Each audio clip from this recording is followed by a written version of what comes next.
Kubor ka Batesi TV. Lawan Rashapi da ka Orange Nissan Looms Hopo near Fire Brigade Shillong. Ringkat bat ka net footage. Ordar mapi.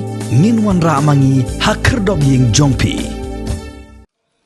Unang elam galyang persab Dr. Mukul Sangma ulaong baka online class ka baka sorkar ka pa minta yi ki school baper ka jilla namar ka jingbam la ban penlong school na ka daw ka jingpang COVID-19 kamsim la ajing mentoy satya yi ki khna barulaong ru bana pedeng ki spa ngut ki khna tang kat to kat ningut ki bala ban yo ya ka smartphone bat ki bawan na ki longyeng ki baduk ki shamjing e ban the ya ka smartphone ru Ulaong manalor kata wat ki badannya ka smartphone ru ki kendo jing e nakadaw ka jing lip ding ka bakha kha nakadaw ka jing bombiang ka network ka baki company ki bawan ban kamai pisa hangne kimshim lala satya ban ai ka jing shakri ka babiang ye ki pajba Dr. Mukul ulaong baka sarkar kaladai ban wanra da ka waipat ka buj ai jing hikai ye ki khenna ban laj na ka online class hanrei kamshim lale komta Because of the online classes, the children are required to have smartphones. How many people are having smartphones?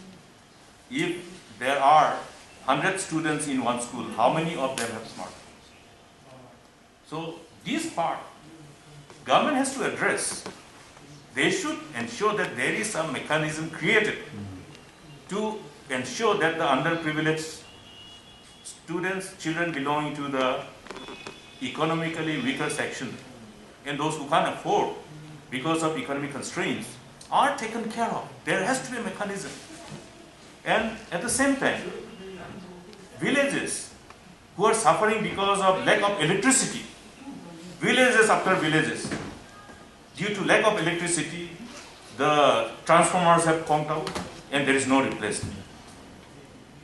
Villagers were told, that's why I have told them, look, this electricity, distribution of electricity is part of essential services. Okay. When it comes to controlling the likelihood of agitation of the employees of the MEECL, then they will say that, oh, look, you can't do it because it's essential services. But they're subjecting people to so much of discrimination by not providing and replacing the transformers on time. Even after people have cleared their dues and whatever pending bills were there. This is the scene. So you can understand the magnitude of agonizing experiences that our children are being subjected to during this time. Another one, this lack of connectivity, network problem. Many of the service providers are failing. Government should take cognizance of this and have a review with all the service providers, whether Airtel, whether Jio. They are making money, Jio, Airtel, because of the whole increase in traffic. But they must also fulfill their responsibility to attend to this crucial sector. So that's why the government has to wake up and take cognizance of those areas where corrections, deficiencies are required to be addressed. Thank you.